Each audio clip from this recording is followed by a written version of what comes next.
And it's Japanese people drinking in the streets. Shinjuku can be dangerous at night. Okay, only Shinjuku and only in this particular area of Shinjuku. どうも、AI 魚です。最近の歌舞伎町をご存知ですか？外国人観光客が外国語で発信している歌舞伎町の様子をシェアします。ここだけは日本の治安と違うことを日本に来る外国人は知っています。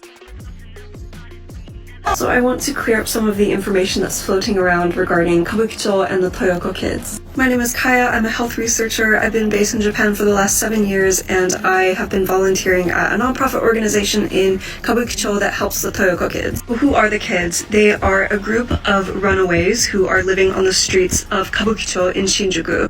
They range in age from as young as 12 years old until their early 20s. Most of the kids are escaping violence at home, bullying at school, or the foster system. This has been happening since 2018, but 2020 was a big turning point with COVID-related lockdowns. Kids were spending more time at home, potentially more time in a dangerous environment. Schools were closing. And social media started to gain traction, and all the kids posting videos of them having fun in Kabukicho just circulated so much. And in 2020 is when a lot of kids started coming to Kabukicho.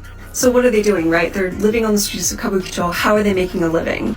As you may know, Kabukicho is Japan's most famous adult entertainment district.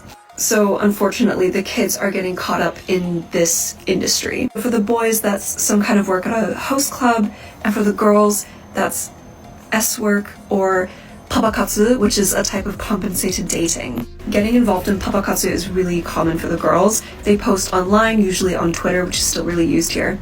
They post like, I'm looking for a papa, and within a few minutes they'll just get flooded with messages. And these are messages from like 40-year-old men who want to go on a date with a 13-year-old. And typically these dates have some kind of end using just hands or even all the way. And the girls get paid really shockingly little for what they're doing. It's important to note that the mental health of the kids is quite poor. They tend to feel really abandoned by their families and trust no adult figures. There are cases of the kids ODing on over-the-counter cold medicines. So some of the kids are unaliving themselves this way, or from jumping from places that are being popularized on social media. Some even live stream this process. The kids have been labeled a social problem in Japan, but honestly, this is just a culmination of poor policy choices among multiple sectors in Japan. On one hand, you have really stressed parents because of the insane work culture in Japan and the economic hardship. And on the other hand, you have young people who are in these extremely constrictive academic environments. There's no conversation about mental health.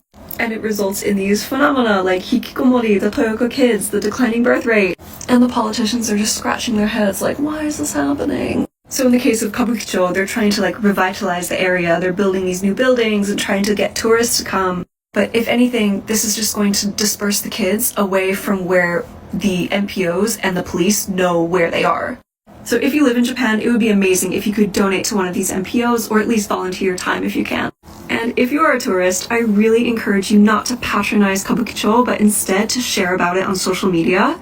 The Japanese government is very concerned with her image, so with international pressure, she's more likely to act. I will soon be posting a note with even more details about the Toyoko kids, so please check that in my link tree, and please follow for more reproductive health content in Japan. So I want to clear up some of the information that's floating around